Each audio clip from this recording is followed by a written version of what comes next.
Greetings, Kickstarter conversationalists.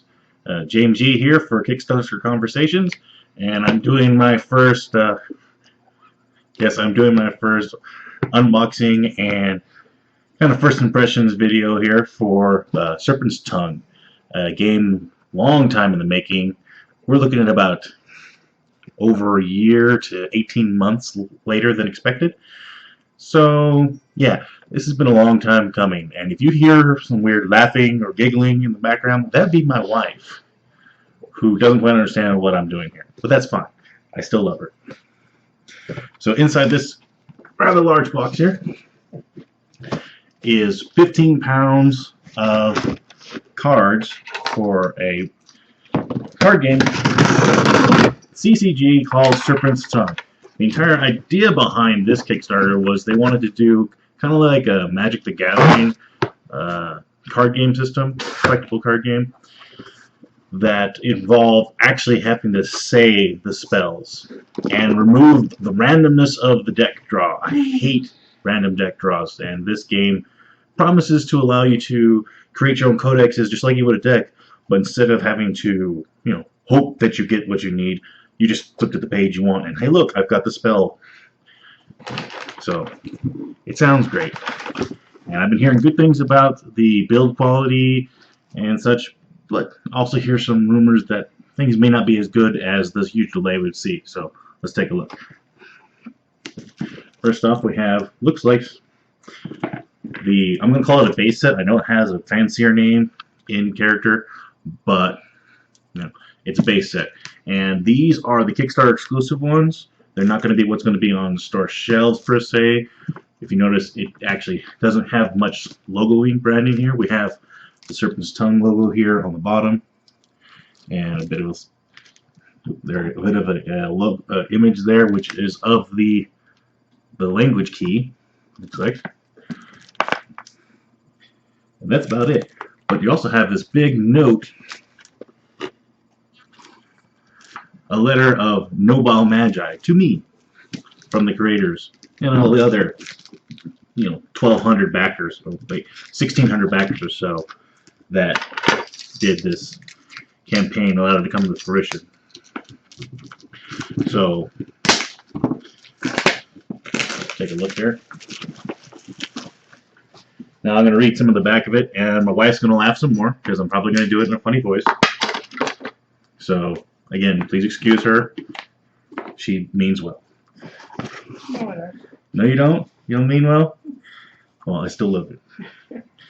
Nobile Magi. There is much to be explained and very little time to explain it. This chest was delivered to you as you requested, in the manner you described more than 200 years ago. Undoubtedly, the opening of your chest has led to the restoration of some fraction of your memories, and this is the first step in the restoration of your power. It can be quite disorienting for a young incarnation to begin to absorb literally centuries of memory. Countless places flash through your mind as your body begins to remember the power of the words. Do your best to relax. Try not to focus on any one memory, but let them flow into you. Let the echoes of your immortal soul restore your powers. You are Magi.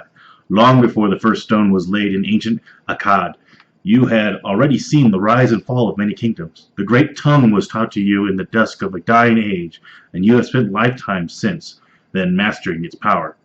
Every life you have lived, every ounce of the power you have gathered has led you to this place and these trials. Your return to this world has been long overdue.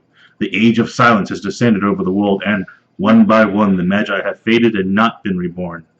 Finally, it has come to pass that the first Magi in 2 centuries have been reborn into the world. The Ordo Principalium. I know I misspelled that. Said that way. Word. The oldest souls have awakened, and after a long slumber, to bring magic back to mankind. Magic with a CK. The approaching times are troubled, and it falls to you to shape what is to come. As a member of the Ordo Principium, I'm going to say Principium, which is sad. Me not being able to speak in a game about speaking, it is up for you to restore what was lost in the construction of something new. High Speaker Gabrielson, Sovereign Transcriber, the Order Apocryphal. Now, Gabrielson is the creator of the game. And he does really enjoy this world and setting he's got. And I really have to say, it's nice to see somebody with the passion for their project. Although at the same time, he's got the same kind of ego I do, wants to put himself into the project. So, alright, so we have here, looks like we have some punch counters. I will be honest, I have purposely not looked at the rules too hard or anything over the course of the Kickstarter because I wanted to just be able to, sit down here and immediately come at the game as a brand new player. Because I am. But I want to be able to know it as intended. I have pieces falling down already. Looks like our life counters. This thing is a life counter system of some kind to put together. And I have some tokens already punched out and free in here, which is what you heard hit off camera. Now, this is something they told us, but I was a little disappointed because I actually wanted electronic timers. It's stupid. At the same time, I kind of would have preferred them to wait for this time to go out. And I believe it's a 30-second timer, and I wanted the electronic one. But I'm told, early on, don't get me, they warned us that they were kind of busted. So, and this must be the focus gem people are talking about. Yeah, mine's beat up and scuffed, kind of cheap looking, but easily replaced. I mean, every gamer has tokens of some kind, so I'm not too concerned there. Now here's the big deal. When I said it was a card game, right? And I said it's kind of like Magic. Obviously, these are not Magic cards. Not like you're used to seeing. These are much larger cards. Because they're designed to be shown from the time. I mean, I'll bust these out here. Okay. See, the idea, again, you got this from the Kickstarter video, but I like to, for those who are brand new, and as much as I wonder why people aren't paying attention, I understand people come new to this system, to Kickstarter and everything with it, every day. So, so for those of you who didn't know, one of the things that makes Serpent's Tongue different is it's not in a traditional CCG sense where it's just like, oh, I'm going to cast Absorb Weave. Right, that's the name of this card. Absorb Weave. It's like, okay, I just feel like I'm going to cast that card, and you pay the cost, and you sit it down, and we figure out the math. No. This, instead, would be like, I'm going to cast Absorb Weave, right? And as my opponent, I would show you this side of the card. See, as you can see, it says Amu, right? You have to make sure that I say the word Amu properly. And you see this hand symbol here? It means I have to do that with my hand. Like, I can't tell what it is right now. We'll say I had to do this, right? And if I don't do this and say the word Amu properly, I didn't actually cast the spell. It didn't work. It failed to cast. Which, again, my inability to speak properly is a bit of a handicap. So I might have to watch what kind of spells I cast. Because, I mean, that's not too hard to say. Amu, right? Abu. I mean, it's not that hard to say. And I knew she was going to laugh when I said that. So, I mean, this is probably some low-level one cast spell. But on my side, facing you, all you get is this little thing right here. See if my camera will focus. There it goes. See, it says Absorb. And you see these weird key, right, with a start and end point. Each one of these is a letter on your Serpent key, which was on the outside of the box. So, as the caster, all I see is the in-character code of how to cast the spell. So I would have to figure out how to say that. But as the receiver of the attack, you get the proper pronunciation and hand gestures so you know, okay, he said it, and pretty close to being right or wrong. So, find one that's like this, like Thiolan. I don't know if that's right. But you have all sorts of different spells in here. And, like, all were all were you know. So, but if you look at this side, it looks a lot like a standard Magic kind of card or any other CCG card. You know, you've got some pretty nice artwork in here. My laughing wife over here was offered some of her work. It's probably not in here, but some of her work could have showed up on these kind of cards. She did sign a waiver for it, didn't you? You don't remember. It was probably last year. Last year. So it's interesting that they have a card building system online for future expansions. So they are thinking ahead because they want it to be just like any other CCG. They want it to be around for a while. So, you know, delusions of grandeur? No, I think it's just a good idea because you always want to try to do the best. So, okay, so these look like they are the pages of my spell codexes and the holders for these. So these would go in here, which would go in, I'm assuming, should be right underneath here. Yep. These. In the base set, you have enough for 2 Magi, so you can play a 2-player game right out of the box. Oh, it's nice that it has different names on or phrases on them. Here you go, babe. Take a look. Oh wait, you're in a timed one. Don't know your timed one.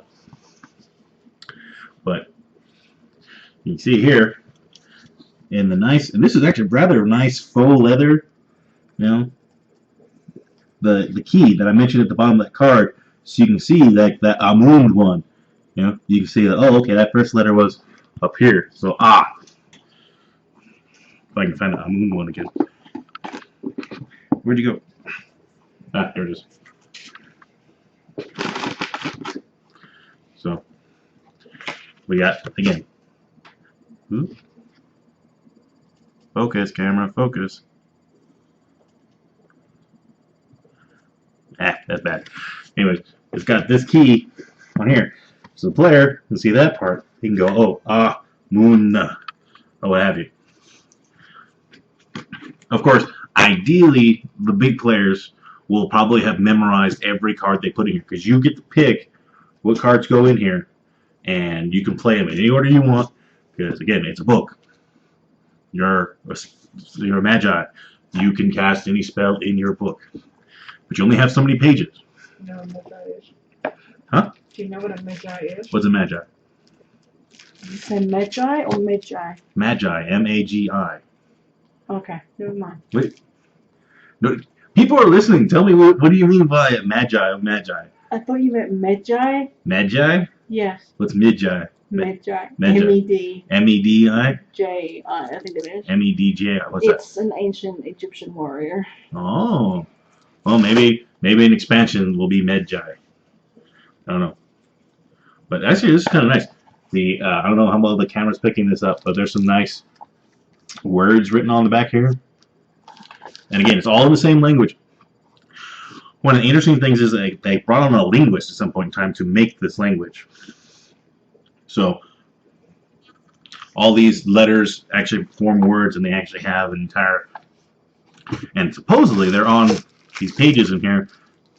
There's history, there's story, things like that. Let me see. Okay. We have... no idea what these are for. And D10, which I have a bazillion of, so it's not a big deal. Card holder. I understand when you're like practicing. He showed this in one of the videos. Say, oh look, you got to stand, so you have an example. It's like, ooh, not a big deal for me, but. Alright. So we got the rule book here, and it looks like it's an assembly guide. The usual things you want to see in a book. Pretty decent binding. This one definitely looks like it's been beat up a little, and I don't know if that's on purpose or not. Actually, it looks like it's been flipped through before, so it's interesting. You know, right out of the box. So let's see. Originally, his prototype book showed just full pockets, that I actually had like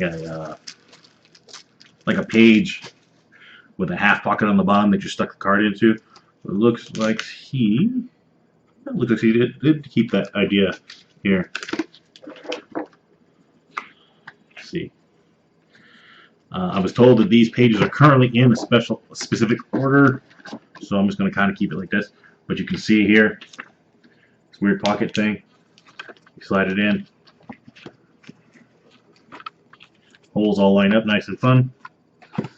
And then your cards of your spells would go in here. And then they're all in the nice little book. So that's kind of cool. But if you look at on one side we have this nice quick reference guide kind of stuff, which is cool, you know, like Dungeon Master's screen stuff. Looks like these are the first couple pages. They'll be like that. And on the back side, there's a journal of some kind. Day 50. The journal seems to confirm my greatest fear. The sacred site is moving. The second peak we visited is identifiable here as the original site, but the author admits it had moved upon his arrival. What could move two sacred sites? How could power tied to a place suddenly move someplace else? The storm is finally diminishing. So there's flavor text in your book itself. There's flavor text on the card. Well, maybe not this card. This card just says game note. Siphon causes the target to lose energy. Oh, wait. Balance must be maintained, even at the cost of self. Once you have become frayed, there is still a way to take unencrypted threads from others. Uncorrupted threads from others. So, the base set here is supposed to have everything you need for 2 players, and I see good stuff here. Not sure what cards are in here, but there's also supposed to be some specializations. All the Kickstarter specific rewards have been delayed, so I have an extra book coming that's supposed to be nicer than these ones, and I have to admit, I'm surprised these are rather nice for the pack-in, component. But the Kickstarter specific ones, the rewards just for backers only, those have been delayed in production. But they wanted to get us these before Christmas because we've been waiting for 18 months or so. Gabriel will say that they did negotiate a delay at the end, towards the end, last week of the Kickstarter. They said, we're going to change the end date, delivery date, and we've still blown past that deadline, still by like a month, by a year. So. Don't get me wrong, all Kickstarters are late. This is something I tell everybody interested in Kickstarter.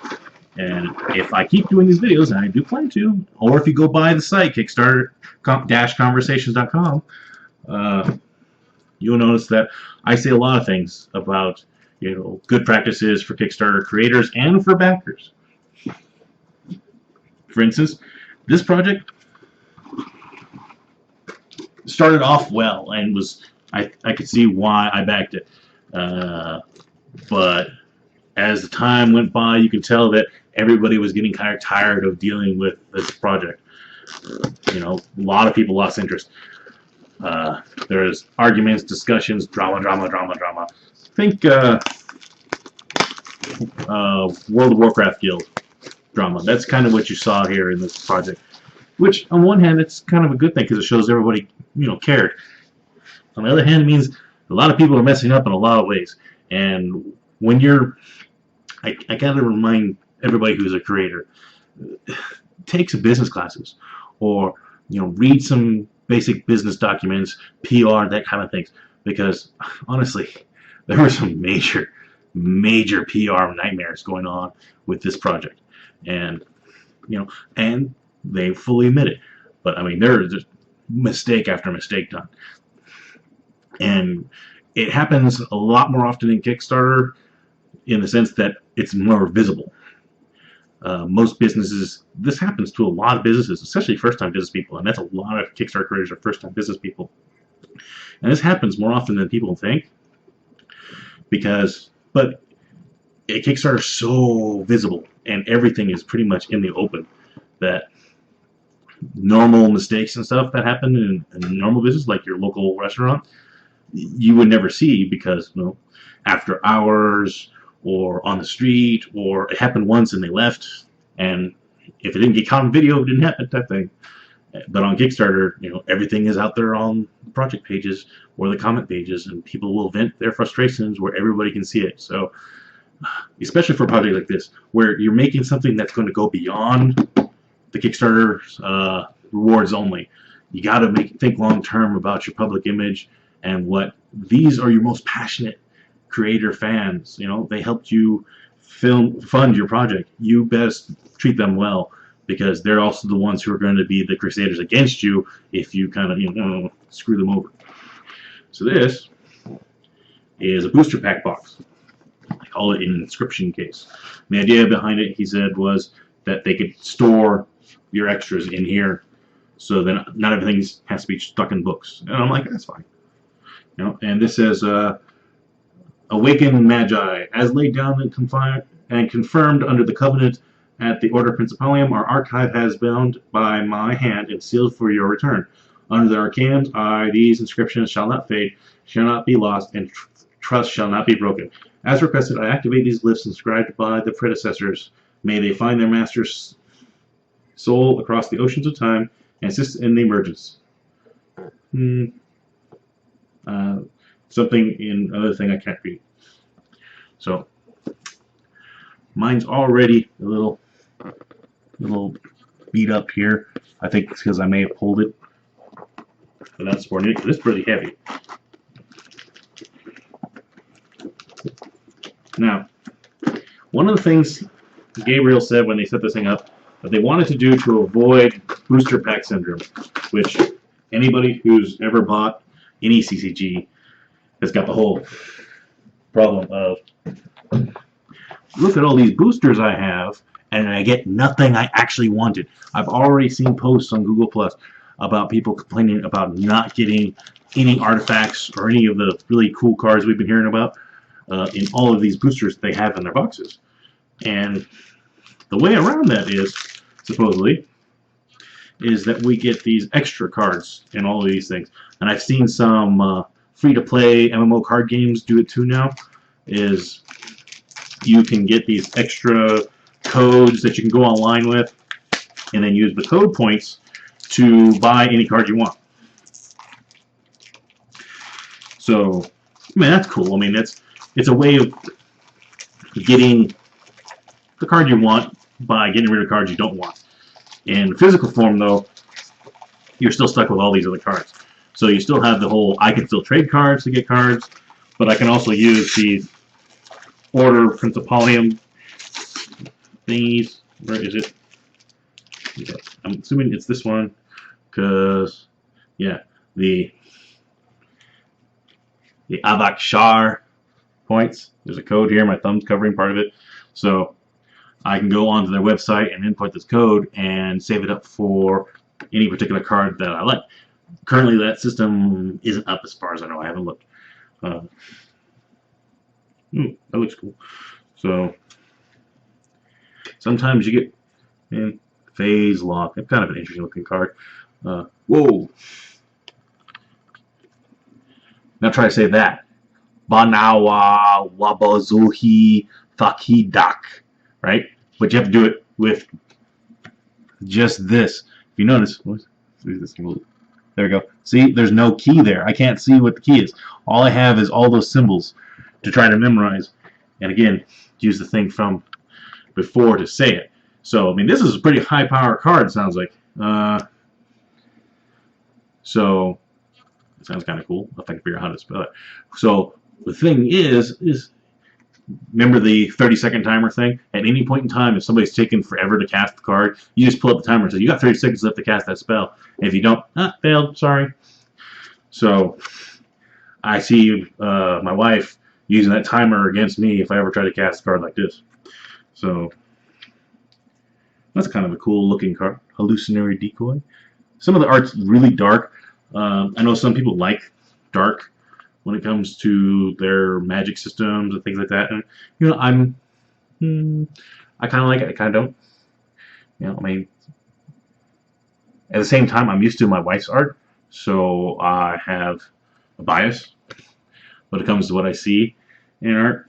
You know, some of it's nice and clean and simple. Like, I like this type of stuff. I have a feeling that I might have an entire spell book full of spells that are just like this. There's no people on them. They're just elementals magic, I think is what this is, or force. Like any good spell system, there's going to be different circles of magic, you know, like fire, water, blah, blah, blah, you know. And I believe it was this symbol in the corner. I'm sure the guys who've actually read all this stuff will be commenting in the post below saying, you're an idiot, it's over here, or something. I don't know. But then as. So, I mean, there's a bunch of nice little cards. I mean, and these are all, these are not small cards. These are rather large cards, and I do not have small hands. So these are definitely bigger than regular cards that I do not, for once, have a card lying around. My daughter has cards lying around my house all the time, and she doesn't have any here right now. So, did she put them all away? No, she put them all away. Well, she was a good girl. But these are not small cards. They're actually, they're not bad. Okay, they're not a bad print or a bad, their gloss is okay, but they're not that. You know, like Hoyle cards, that weird bumpy print vinyl, I think it is. Again, comment below, make fun of me, but they're not that high level card printing that I've seen before, or card material. It's a good card material, and again, because you're not shuffling, it's fine. I like the fact that I'm not shuffling. I'm not shuffling a deck. I'm not worried about the random draw. If I want to use the hive mind, when I want to use the hive mind, I can use the hive mind. Mine's actually a pretty cool looking card. Or Flame Eternia. It's like, I am fire. I want to cast a fireball. And you know how many times in any CCG, I don't care if it's deck builder, I don't care if it's a CCG, I don't care if it's, Candyland. If there's cards involved and there's that randomness of what's coming next, it can annoy the heck out of me. It's that whole, I'm going to take all the control away from you, because you might have a great idea, like, I'm going to cast this fireball and I'll finish him, and you can't because you didn't get fireball, or you don't have enough mana to cast this fireball, or what have you. So now, I believe there is a mana system of some kind, and there's, again, they have that big giant gem for which you're focused on. There are other systems to cause the cast, and again, it's magic. This is just my opening video. If people want to hear more, like my discussions on individual cards, as Magi Yi of the Shifting Sands. Yes, I have a yes, I have a name as a Magi. And she's not rolling her eyes or anything at me. So but yeah, if people are interested, I can do more videos talking about individual cards and discussing what I figure out about the game as it goes along. Big things that are missing, though. The single player campaign out of Eden, I think it was called. That's not in here. My specific codex that I paid extra for, again, not much, it was like $5 more, for my special Kickstarter specific codex is not in here. This Kickstarter specific rewards, not in here, like the pin. We're supposed to have like an Ordo Principalian pin. I mean, there's stuff missing. And I think it's a good thing that Gabriel has reached out and explained. It's like, you know what, we're just going to give you what we have. We know things are messed up. There's been mistakes all over the place, especially the manufacturing side.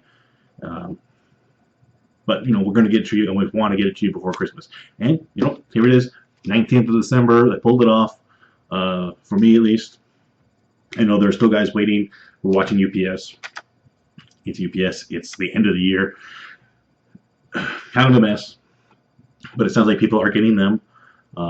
So right now I am looking forward to going through this huge pile of stuff and figuring out how to actually play the game, and maybe convincing Miss Laffy over here to play too. I know I have other players who want to learn, who want to play it, and have been waiting for 12 months to play it, which is why I have 4 players set here. I guess the game was designed for 1v1. So if you're playing with multiple players, it's team based. That was the what was been implied and said. The whole free for all, like 4 people shooting fireballs across the table at random people, not really there. There's supposed to be coming along with a single player is going to be the whole co-op, where it could be, you know, me and my wife fighting a prearranged Magi challenge. He would have like a set number of cards that he would cast, and we'd have to react to it as it goes along. So it'd be interesting to see. I will keep you updated, as well as talk about regular Kickstarter updates and discussions of, you know, everything Kickstarter Conversations talks about for over a year now. So here we are, entering year 2. We have new video, new equipment coming, possibly whenever, I don't know. But basically, like the video, you know, subscribe. Let me know that you want me to keep making videos. Or if nothing else, just comment in Google Plus so that I know you enjoyed and had a laugh here and there about this brand new game. Let's call this up. Serpent's Tongue. BecomeMagi.com. It's MAGI. BecomeMagi.com. Or just go to Kickstarter.com and look up Serpent's Tongue. Or go to Kickstarter Conversations, or it'll be in the link here in the video, to find out more about the game, or just keep waiting and ask me to make more videos, and I will when my kids are asleep and my wife will keep laughing at me off camera. So, Merry Christmas, Happy New Year, and thanks for watching.